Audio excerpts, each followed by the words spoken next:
This is a monster. This too. This monster wants to be an astronaut. And this monster is, inexplicably, a radish. This is a show about monsters who paint monsters.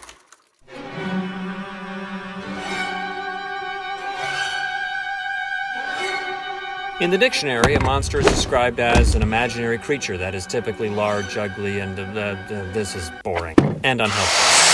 Instead, we asked 31 world-class illustrators to send us a monster of their creation and put it in a show at the Portland Public Library. See, this is already way more fun than a dictionary. Here's the guy who curated the show. He collects push dolls. I have about 150 of these things. And he loves illustrators. Illustration is art that supports a specific narrative. We asked each of the artists to include a story.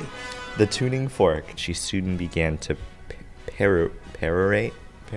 She sank until her senseless toes came into contact with a nose. What? Some are silly. But to his surprise, the beast gave him a big, sloppy kiss.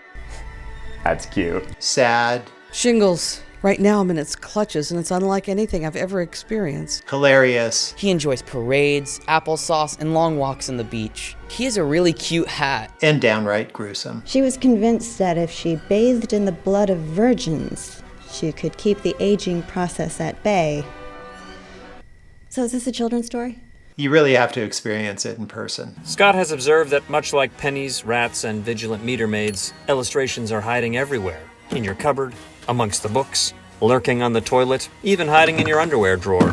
Much like monsters, illustration has been forgotten, ignored, and looked down upon. But we at the Illustration Institute take it upon ourselves to drag illustration into the spotlight, warts and all, and call it for what it is, wicked good art. We hope you'll agree. When Illustrated Monsters by Monster Illustrators gets kicked out of the Portland Library in December, it's going online, where, like all good monsters, it can live on forever. So, the next time you hear a creak under your bed, check carefully. It may be an illustrator.